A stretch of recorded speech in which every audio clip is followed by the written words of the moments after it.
Act 1 of the Purgatory of Saint Patrick by Pedro Calderón de la Barca, translated by Denis Florence MacCarthy. The Purgatory of Saint Patrick, now first translated fully from the Spanish in the meter of the original, by Denis Florence MacCarthy, to Aubrey de Vere, whose Legends of St. Patrick are among the most beautiful of English poems. This version of the celebrated legend of St. Patrick's Purgatory, as told by Calderón, is affectionately inscribed by the author. Persons: Egerius, King of Ireland, read by Larry Wilson. Patrick, read by Mike Manolakis. Luis Enius, read by Adrian Stevens. A Good Angel, read by Devorah Allen. A Bad Angel, read by Owain. Philip, read by Alan Mapstone. Leary, read by Jim Locke. A Captain, read by Algie Pug. Polonia, daughter of the king, read by Rapunzelina. Lesbia, her sister, read by Matea Bracic. Paul, a peasant, read by Todd. Lucy, his wife, read by Sonia. First Canon, read by Joanna Michael Hoyt. Second Canon, read by David Purdy. Prior, read by Andrew Gauntz. Old Man, read by David Purdy. A Muffled Figure, read by Sandra. Stage directions, read by Tchaikovsky. The scene passes in Ireland, in the court of King Egerius, and other parts. The Purgatory of Saint Patrick, Act the First. The seashore with precipitous cliffs. Scene 1. The king, Egerius, clad in skins, Leogaire, Polonia, Lesbia, and a captain. Here let me die. Away. Oh, stop, my lord. Consider. Listen. Stay. Yes, from this rocky height, nigh to the sun, that with one starry light its rugged brow doth crown, headlong among the salt waves leaping down, let him descend who so much pain perceives. There let him raging die, who raging lives. Why wildly seekest thou the sea? Thou wert asleep, my lord. What could it be? Every torment that doth dwell for ever with the thirsty fiends of hell, dark brood of that dread mother, the seven-necked snake, whose poisoned breath doth smother the fourth celestial sphere. In fine, its horror and its misery drear within me reach so far, that I myself upon myself make war, when in the arms of sleep a living corse am I, for it doth keep such mastery o'er my life, that as I dream, a pale foreshadowing threat of coming death I seem. How could a dream, my lord, provoke you so? Alas, my daughters, listen, you shall know. From out the lips of a most lovely youth, and though a miserable slave in sooth, I dare not hurt him, and I speak his praise. Well, from the mouth of a poor slave a blaze of flambant lustre came, which mildly burned in rays of gentlest flame, till reaching you, the living fire at once consumed ye two. I stood betwixt ye both, and though I sought to stay its fury, the strange fire would not molest or wound me, passing like the wind, so that, despairing, blind, I woke from out a deep abysm of dream, a lethargy, a paroxysm, but find my pains the same, for still it seems to me I see that flame, and flying at every turn see you consumed, but now I also burn. Light phantoms these, chimeras which an entrance find with ease into the dreamer's brain. A trumpet sounds. But wherefore sounds this trumpet? It is plain ships are approaching to our port below. Grant me thy leave, great Lord, since thou dost know a trumpet in my ear sounds like a siren's voice, serene and clear. Ever to war inclined, in martial music my chief joy I find. Its clangour and its din lead my rapt senses on, for I may win through it my highest fame, when soaring to the sun on waves of flame, or wings as swift my proud name shall ascend, there it may be with Pallas to contend. Aside. A stronger motive urges me to go. If it is Philip's ship, I wish to know. Exit. Descend, my lord, with me, down where the foam-curled head of the blue sea bows at the base of this majestic hill, whose sands, like chains of gold, restrain its wilder will. Let it divert thy care, the snow-white monster fair, whose waves a dazzling hue shape silver frames round mirrors sapphire blue. Nothing can give relief. Nothing can now divert me from my grief. That mystic fire will give my life no rest. My heart an Etna seems within my breast. Is any sight more fair? Can aught surpass that of a vessel breaking through the glass of crystal seas, and seeming there to be, as with light share it cuts the azure mass, a fish of the wind, a swift bird of the sea, and being for two elements designed, flies in the wave and swims upon the wind? But now no witchery were it to any eyes that sight to see, for lo!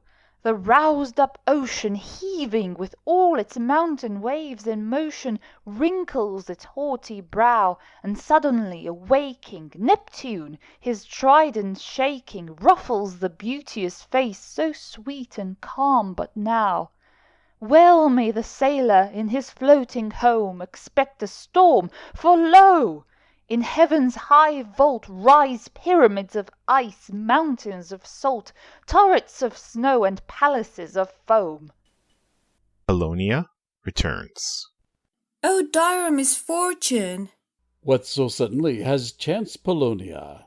This inconstant sea, this babel of wild waves that seeks heaven's gate, so great its fury and its rage so great, driven by a drought accursed, who would have thought that waves themselves could thirst, has swallowed in the depths of its dread womb, but now a numerous company, to whom it concentrates below red sepulchres of coral, tombs of snow, in silver shining caves.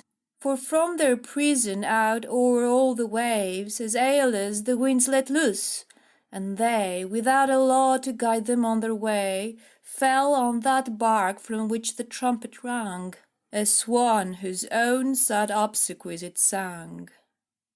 I, from that cliff's stupendous height, which dares to intercept the great sun's light, looked full of hope along that vessel's track, to see if it was Philip who came back. Philip, whose flag had borne upon the breeze thy royal arms triumphant through the seas.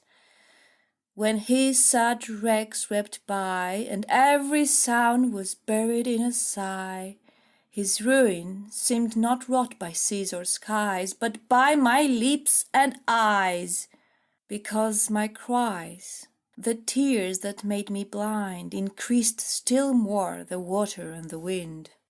How, ye immortal deities, would you still try by threatenings such as these?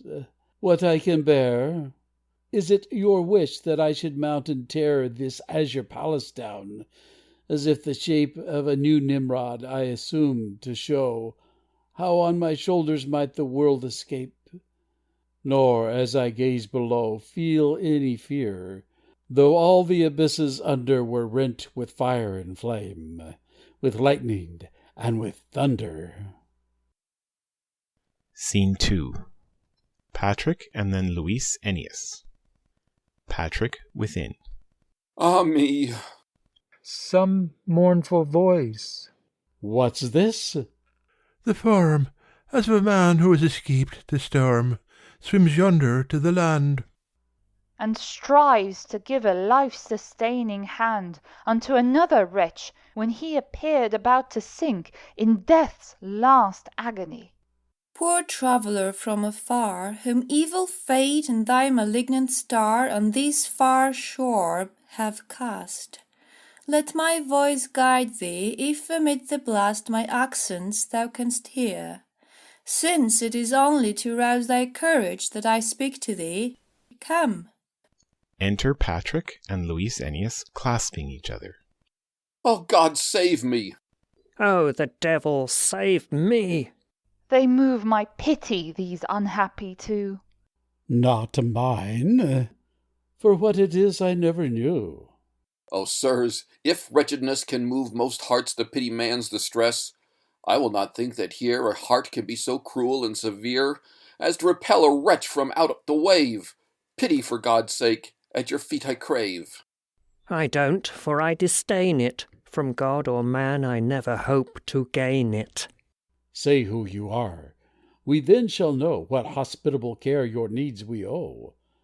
But first I will inform you of my name, lest ignorance of that perchance might claim exemption from respect, and words be said unworthy of the deference and the dread that here my subjects show me, or wanting the due homage that you owe me. I am the King Agarius, the worthy lord of this small realm, for thus I call it, being mine.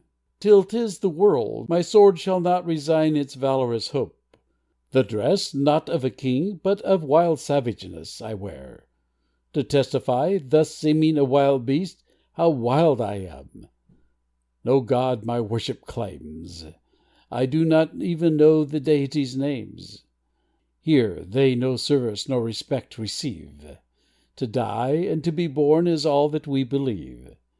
Now that you know how much you should revere my royal state, say who you are.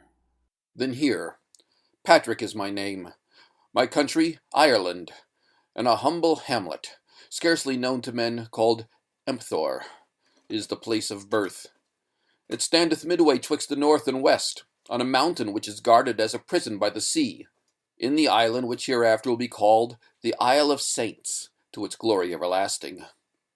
Such a crowd, great Lord, therein will give up their lives as martyrs in religious attestation of the faith, faith's highest marvel, of an Irish cavalier and of his chaste spouse and partner, a French lady, I was born, unto whom I owe, oh happy that 'twas so, beyond my birthright of nobility, the vantage of the Christian faith, the light of Christ's true religion granted in the sacred rite of baptism, which a mark indelibly stampeth on the soul, heaven's gate, as it is the sacrament first granted by the Church. My pious parents, having thus the debt exacted from all married people paid by my birth, retired thereafter to 2 separate convents, where in the purity and calmness of their chaste abodes they lived, till the fatal line of darkness, ending life, was reached, and they, fortified by every practice of the Catholic faith, in peace yielded up their souls in gladness unto heaven, their spirits giving unto earth their ashes. I, an orphan, then remained, carefully and kindly guarded by a very holy matron, underneath whose rule I hardly had completed 1 brief lustrum.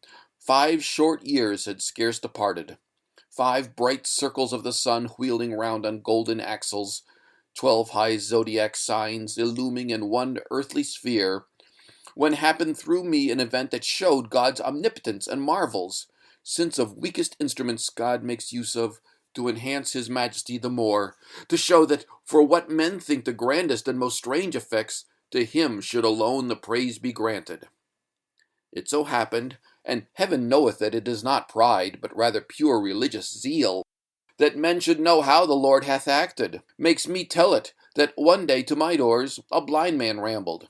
Gormus was his name, who said, God, who sends me here, commands thee in his name to give me sight.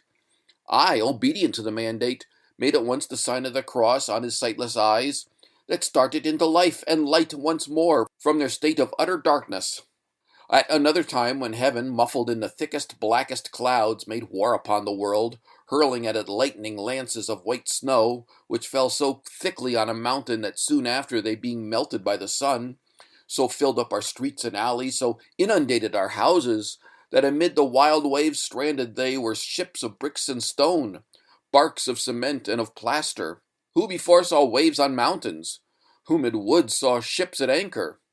I the sign of the cross then made on the waters, and in accents, in a tone of grave emotion, in God's name, the waves commanded to retire. They turned that moment and left dry the lands they ravaged. O great God, who will not praise thee? Who will not confess thee master? Other wonders I could tell you, but my modesty throws shackles on my tongue, makes mute my voice, and my lip seals up and fastens. I grew up, in fine, inclined less to arms than to the marvels knowledge can reveal. I gave me almost wholly up to master sacred science, to the reading of the lives of saints, a practice which doth teach us faith, hope, zeal, charity, and Christian manners. In these studies thus immersed, I one day approached the margin of the sea with some young friends, fellow students and companions, when a bark drew nigh, from which suddenly outleaping landed armed men, fierce pirates they, who these seas, these islands, ravaged. We at once were captives made, and in order not to hazard losing us their prey, they sailed out to sea with swelling canvas. Of this daring pirate boat, Philip de Roque was the captain, in whose breast for his destruction, pride, the poisonous weed, was planted. He, the Irish seas and coast, having thus for some days ravaged, taking property and life, pillaging our homes and hamlets, but myself alone reserved to be offered as a vassal, as a slave to thee, O king. In thy presence, as he fancied, oh, how ignorant is man, when of God's wise laws regardless, when, without consulting him, he his future projects planneth. Philip well at sea might say so, since today, in sight of land here, heaven the while being all serene, mild the air, the water tranquil, in an instant, in a moment, he beheld his proud hopes blasted in the hollow-breasted waves. Roared the wind, the sea grew maddened, billows upon billows rolled mountain high, and wildly dashed them wet against the sun, as if they its light would quench and darken. The poop lantern of our ship seemed a comet most erratic, seemed a moving exhalation, or a star from space outstarted.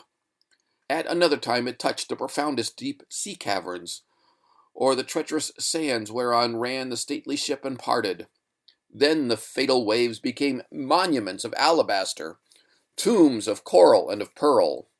I, and why this boon was granted unto me by heaven I know not, being so useless, with expanded arms, struck out, but not alone my own life to save, nay, rather, in the attempt to save this brave young man here, that life to barter, for I know not by what secret instinct towards him I'm attracted. And yet I think he will pay me back this debt with interest added. Finally, through heaven's great pity, we at length have happily landed, where my misery may expect it, or my better fate may grant it, since we are your slaves and servants, that being moved by our disasters, that being softened by our weeping, our sore plight may melt your hardness, our affliction force your kindness, and our very pains command you. Silence, miserable Christian!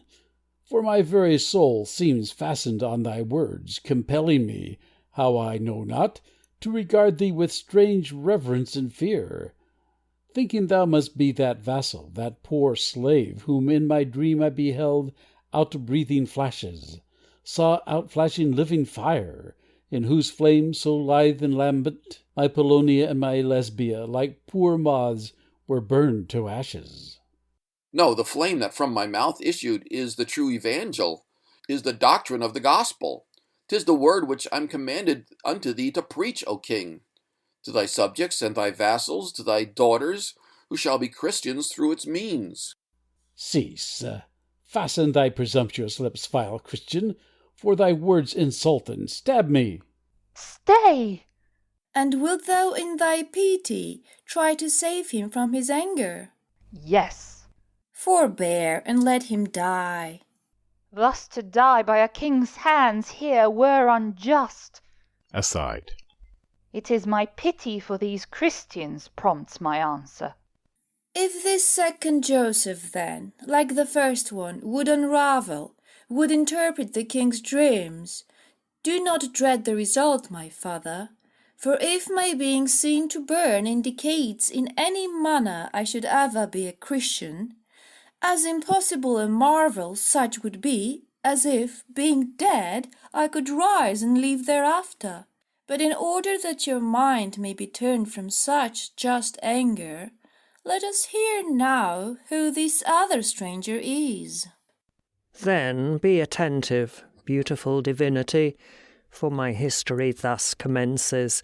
Great Egerius, King of Ireland, I, by name, am Luis Enius, and a Christian also, this being the sole point of resemblance betwixt Patrick and myself, yet a difference presenting, for although we two are Christians, so distinct and so dissevered are we, that not good from evil is more opposite in its essence. Yet, for all that, in defence of the faith I believe and reverence, I would lose 1,000 lives. Such the esteem for it I cherish. Yes, by God, the oath alone shows how firmly I confess him. I, no pious tales or wonders worked in my behalf by heaven have to speak of? No. Dark crimes, robberies, murders, sacrileges, treasons, treacheries, betrayals, must I tell instead, however vain it be in me to glory in my having such effected. I, in one of Ireland's many isles was born, the planet 7, I suspect, in wild abnormal interchange of influences, must have at my hapless birth time all their various gifts presented. Fickleness the moon implanted in my nature, subtle Hermes with and genius ill employed, better ne'er to have possessed them. Wanton Venus gave me passions, all the flatteries of the senses, and stern Mars a cruel mind. Mars and Venus both together, what will they not give? The sun gave me an easy temper, prone to spend, and when means failed me, theft and robbery were my helpers. Jupiter, presumptuous pride, thoughts fantastic and unfettered gave me. Saturn, rage and anger, valour, and a will determined on its ends, and from such causes followed the due consequences.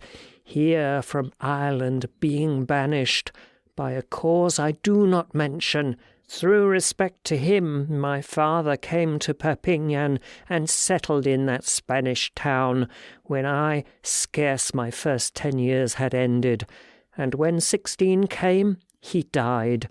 May God rest his soul in heaven. Orphaned, I remained the prey of my passions and my pleasures, o'er whose tempting plain I ran, without rein or curb to check me. The two poles of my existence, on which all the rest depended for support, were play and women.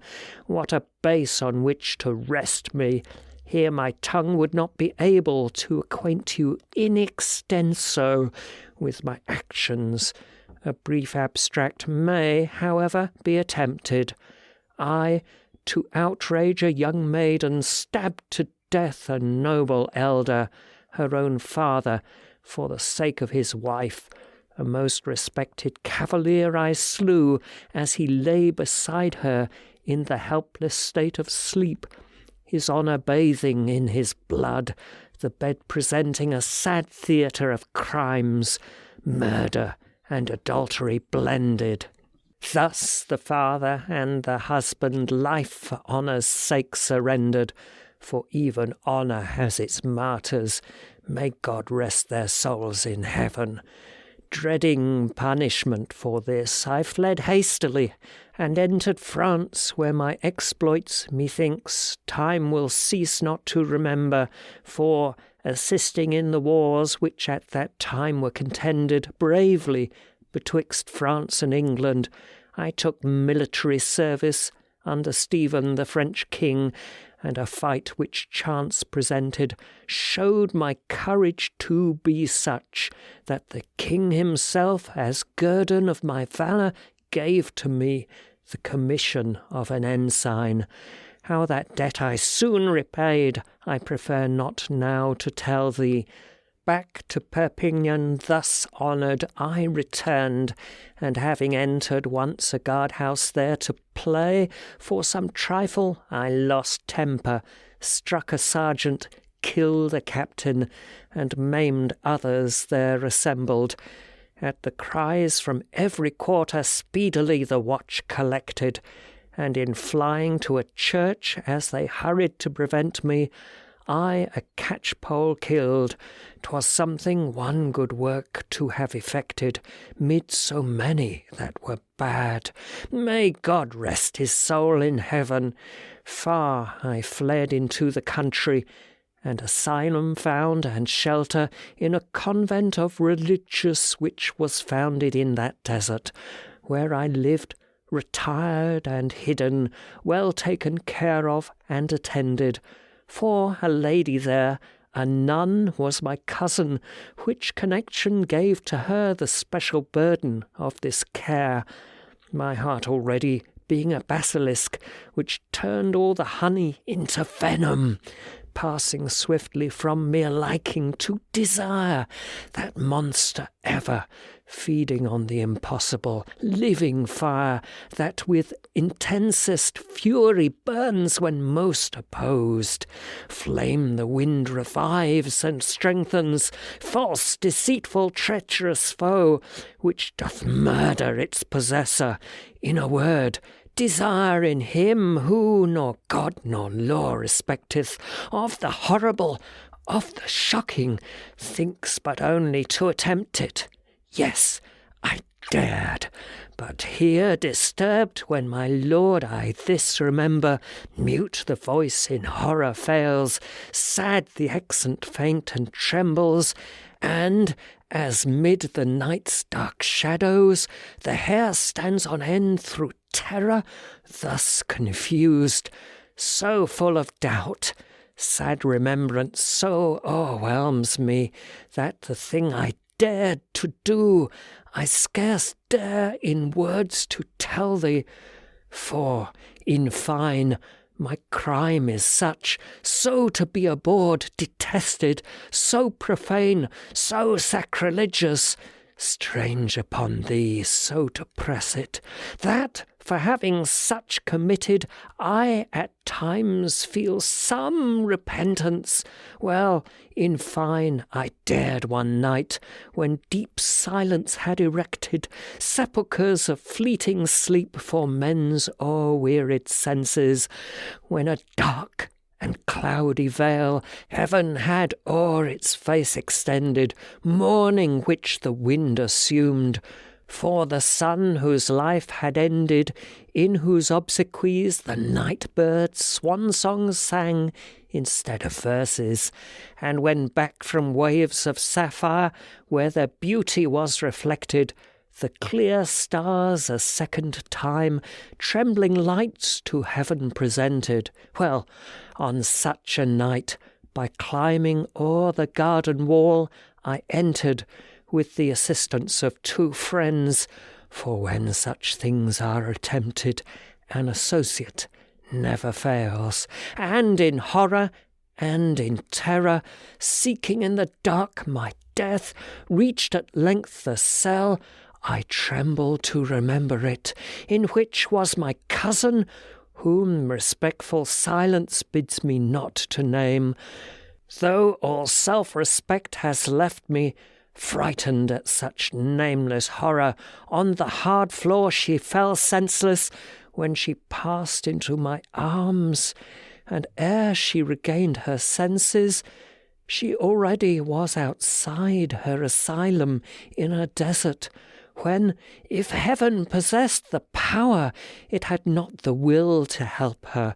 Women, when they are persuaded that the wildest of excesses are the effects of love, forgive them easily, and therefore, pleasure following tears, some consolation in her miseries was effected, though, in fact, they were so great that, united in one person, she saw violence, violation, incest, nay, adultery even, against God, who was her spouse, and a sacrilege most dreadful.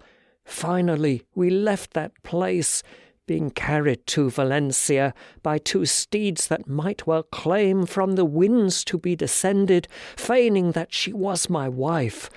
But with little peace we dwelt there, for I quickly, having squandered whatsoever little treasure I brought with me, without friends, without any hope of help there, in my dire distress appealed to the beauty still so perfect of my poor pretended wife. If for aught I did I ever could feel shame, this act alone would surely overwhelm me, since it is the lowest baseness that the vilest breast descends to put up to sale one's honour, and to trade in love's caresses. Scarce with shameless front had I this base plan to her suggested, when, concealing her design, she gave seeming acquiescence. But I scarce had turned my back, hardly had I left her presence, when she, flying from me, found grace a convent's walls to enter. There, a holy monk advising, she a saving port and shelter found against the world's wild storms, and there died. Her sin, her penance, giving all a great example. May God rest her soul in heaven, seeing the narrow world now took note of my offences, and that soon the very land might reject me. I determined to reseek my native country, for, at least, I there expected to be safer from my foes. In a place so long my centre and my home, the way I took and to Ireland came, which welcomed me at first as would a mother, but a stepmother resembled before long, for, seeking a passage where a harbour lay protected by a mole, I found that corsairs lay concealed within the shelter of a little creek, which is out of view their well-armed vessel. And of these their captain Philip took me prisoner, after efforts made in my defence so brave, that, in deference to the mettle I displayed, my life he spared.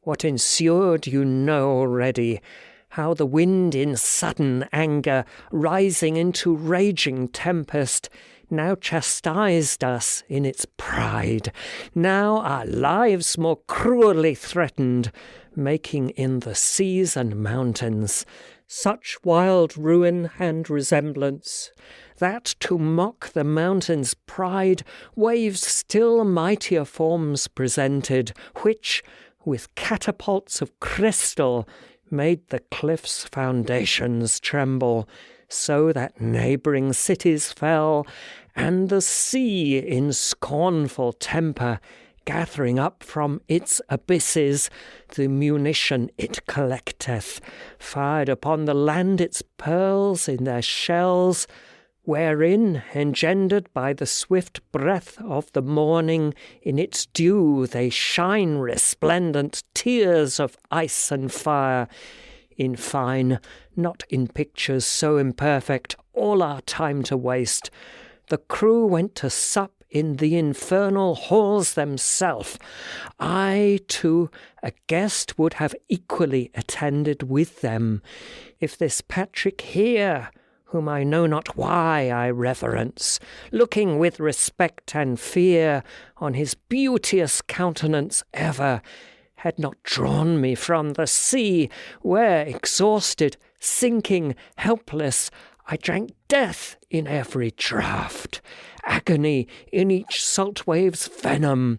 This my history is, and now I wish neither life nor mercy, neither that my pain should move thee, nor my asking should compel thee, save in this, to give me death, that thus may the life be ended of a man who is so bad that he scarcely can be better.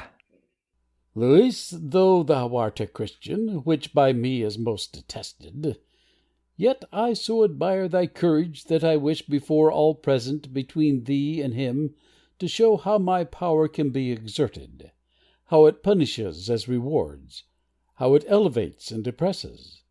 And so thus my arms I give thee, that within them thus extended thou mayest reach my heart, to thee thus beneath my feet to tread thee. He throws Patrick on the ground and places his foot upon him. The two actions signifying how the heavier scale descendeth, and that, Patrick, thou mayest see how I value or give credit to thy threats, thy life I spare. Vomit forth the flame incessant of the so-called Word of God, that by this thou mayest be certain I do not adore his godship, nor his miracles have dread of. Live then, but in such a state of poor, mean, and abject service as befits a useless hind in the fields. And so as shepherd I would have thee guard my flocks, which are in these vales collected. Let us see if for the purpose of this mystic fire outspreading, being my slave, thy God will free thee from captivity and thy fetters. Exit. Patrick moves my heart to pity. Exit. Not so mine, for none I cherish. Had I any, none would move me sooner than this Luis Enius. Exit. Scene 3. Patrick and Luis. Luis, through a low position mine is here, and I observe thee raised to fortune's highest summit. Yet I feel more grief than envy at thy rise. Thou art a Christian. Show thyself one now in earnest. Patrick, let me now enjoy the first favours fate has sent me after so much sad misfortune. One word then, if thou wilt let me so presume, I ask of thee. What is that? Upon this earth here, once again, alive or dead, that we two shall meet together. Such a word dost ask me? Yes. Then I give it. I accept it. Exeunt. Scene 4. A hamlet near the court of Egerius. Philip and Lucy. Pardon if I have not known how to serve you as I ought. For much more than you have thought must you my forgiveness own. For when I your kind face view, pain and pleasure being at war, I have much to thank you for, and have much to pardon too. Thanks with which my heart is rife are for life restored and breath. Pardon, for you give me death, as before you gave me life. For such flattering declarations, rude and ignorant am I, so my arms will give reply, which gets rid of explanations. Let their silent interfacing figure what my words should be. Scene 5. Paul, the same. Paul aside. Sirs, what is this I see? Someone here my wife's embracing. What's to do? I burn, I burst. Kill her? Yes. 'Twas fortune sent me.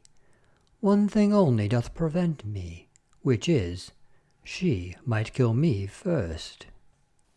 For your hospitable care, beauteous mountaineer, I would that this ring's bright diamond could far outshine a star of air. Think me not a woman who lives intent her gain to make, but I take it for your sake. Paul, aside. What, I wonder, should I do? But if I'm her husband, then, as I saw him give the ring, silence is the proper thing.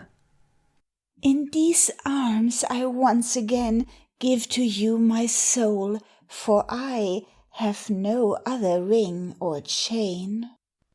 Where I ever could remain, for such sweet captivity lures me from the miseries of remembering my sad fate, caused, as you have seen so late, by these crystalline blue seas. Paul, aside. What? A new embrace? Hello! Don't you see, sir? Odds my life that this woman is my wife. Here's your husband in full view. He has seen us. I must straight leave you and return. Aside. Ah me! Couldst thou this, Polonia, see, thou mightst mourn perhaps the state unto which I see me doomed. And, O heaven-aspiring sea, say in what vast depths can be all the lives thou hast entombed. Exit. Scene 6. Paul and Lucy, afterwards Philip.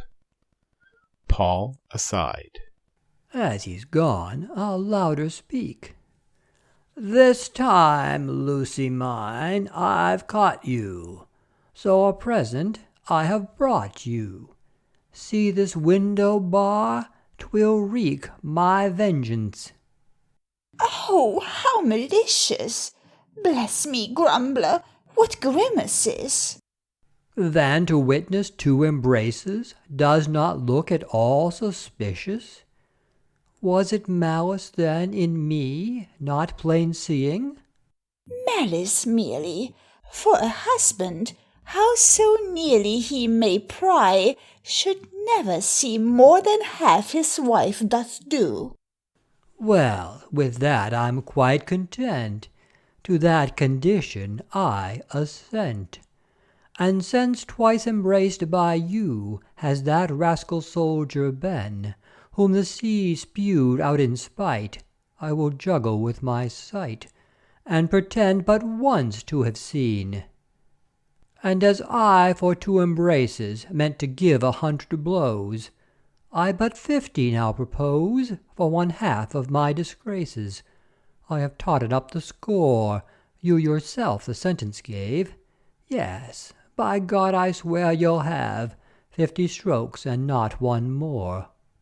I've admitted far too much. For a husband it would be quite preposterous. He should see but the quarter. Even as such, I acknowledge the appeal. Patience, and your back prepare, for the now admitted share, 25 blows you'll feel. No, not so. You're still astray. Then say why. Between us 2, you're to trust not what you view, but what I am pleased to say. Better far, I think 'twould be, daughter of the devil, that you held the stick and used it too, with it well belabouring me. Is to greed what I propose?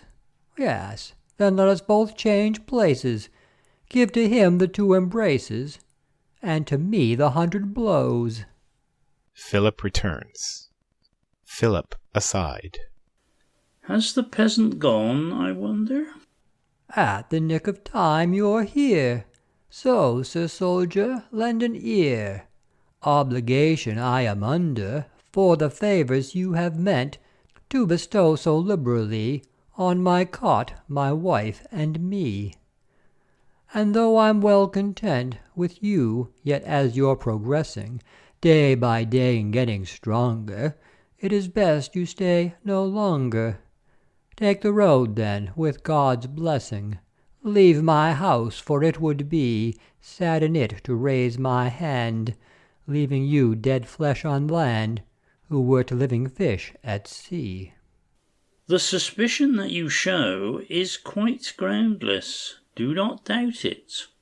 Zounds, with reason or without it, am I married, sir, or no? Scene 7. Laogaire, an old peasant, and Patrick. So 'tis ordered, and that he, serving here from day to day, in the open field, should stay. Yes, I say it so shall be. But who's this, O happiness, since 'tis Philip's form I greet? Mighty Lord, I kiss thy feet. Mighty Lord, does he call him? Yes. Now lay on the blows you owe. Now, friend Paul, the moment charms. Give me, good Laogaire, your arms. Honour in them you bestow. Is it possible once more that alive I see thee? Here, trophy of a fate severe, the sea flung me on this shore, where, their willing aid secured, I have lived these peasants' guest, till I could repair with rest all the sufferings I endured. And besides, I thought with dread on the angry disposition of the king. For his ambition, when has it or bowed the head, or with patience heard related the sad tragedies of fate. Hopeless and disconsolate in this solitude I've waited, till some happy chance might rise, when no longer I should grieve, and the king should give me leave to appear before his eyes. That already has been given thee, for so sad was he, believing thou wert dead, so deep his grieving, all the past will be forgiven thee, since thou livest. Come with me, fortune will once more embrace thee, in his favour to replace thee, let my happy privilege be. For that late unseeming brawl, see me humbly bending low.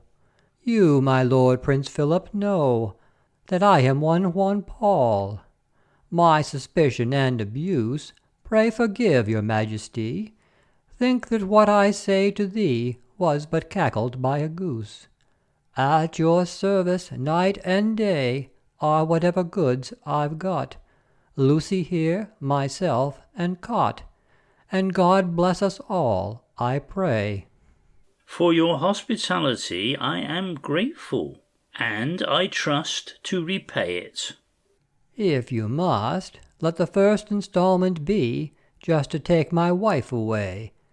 Thus you will reward us two. She'll be glad to go with you, I, without her, glad to stay. Exeunt Philip and Laogaire. Lucy, aside. Oh, was there ever love so vain as is mine, a brief caress, cradled in forgetfulness? One Paul, as we remain here alone, 'twere well to greet as a friend this labourer newly sent us. Nay, good sir, I am a slave, and I entreat that as such you understand me. I, the lowest of the low, hither come to serve, and so I implore that you command me as a slave, since I am one. Oh, what modesty! What humility! What good looks, too, and gentility! I, in truth, can't help being drawn by his face. Came ever here? This is quite between us two. Any wandering stranger who did not draw you so, my dear? Eh, my Lucy? Boorish base is your vile insinuation 'gainst my innocent inclination for the whole of the human race. Exit.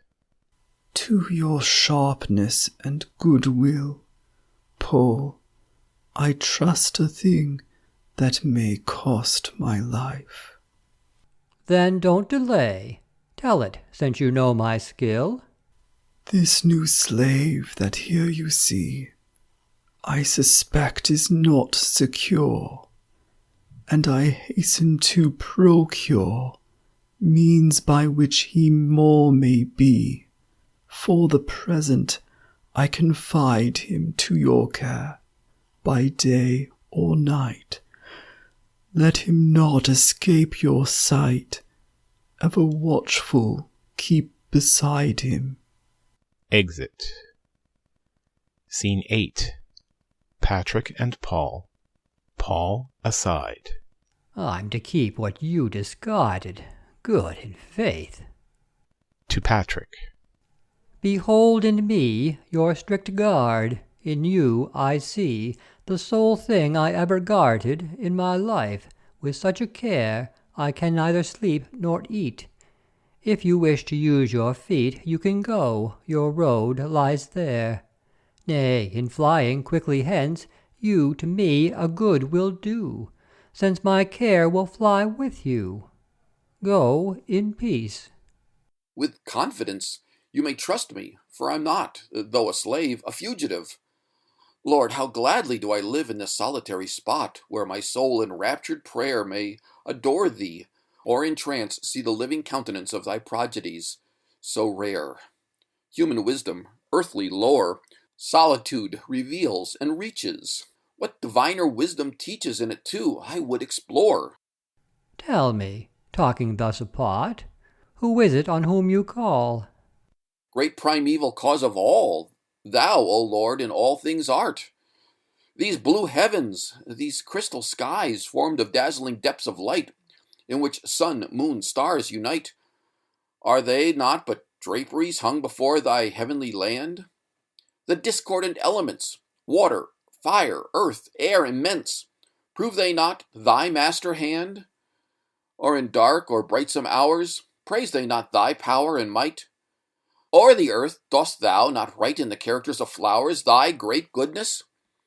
And the air, in reverberating thunder, does it not in fear and wonder say, O Lord, that thou art there? Are not, too, thy praises sung by the fire and water, each dowered for this divinest speech, with tongue the wave, the flame with tongue? Here then, in this lonely place, I, O Lord, may better be, since in all things I find thee. Thou hast given to me the grace of obedience, faith, and fear. As a slave then let me stay, or remove me where I may serve thee truly, if not here. An angel descends, holding in one hand a shield in which is a mirror, and in the other hand a letter. Scene 9. An angel, the same. Patrick. Ah, who calls me? Why, no one calls. Aside. The man is daft. Poetry should be his craft. Patrick. Ah, who calls me? I. Paul, aside. Who he speaks to, I can't see. Well, to stop his speech were hard. I'm not here his mouth to guard. Exit. Scene 10. The angel and Patrick. Ah, it cannot be to me come such glory. For behold, pearl and rosy dawn in one shines a cloud from which its sun breaks in crimson and in gold. Living stars its robe adorning, rose and jasmine sweetly blended. Dazzling comes that vision splendid, scattering purple pomps of morning. Patrick! Sunlight strikes me blind. Heavenly Lord, who canst thou be? I am Victor, whom to thee God thy angel guard assigned, with this scroll to give it thee. Gives him the letter. I am sent. Sweet messenger, paranymph of all things fair, who amidst the hierarchy of the highest hosts of heaven singest in melodious tone, glory unto thee alone, holy, holy Lord, be given. Read the letter. With amaze, I see here to Patrick. Oh, can a slave be honored so? Open it. It also says, Patrick, Patrick, hither come, free us from our slavery. More it means than I can see, since I do not know by whom I am called. O faithful guide, speedily dispel my error. Look into this shining mirror. Heavens! What seest thou inside? Numerous people there seem thronging, old men, children, women, who seem to call to me. Nor do you stay, but satisfy their longing. You behold the Irish nation, who expect to hear God's truth. From your lips, O chosen youth, leave your slavery. The vocation God has given thee is to sow faith o'er all the Irish soil. There as legate thou shalt toil, Ireland's great apostle. Go, first to France, to German's home, the good bishop. There thou'lt make thy profession. There thou'lt take the monk's habit, and to Rome pass, where letters thou'lt procure for that mighty work of thine, in the bowls of Celestine. Thou wilt visit then in Tours Martin, the great bishop there.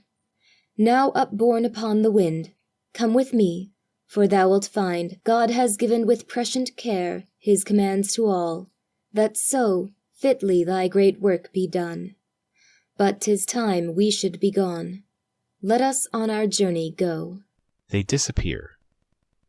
End of Act 1.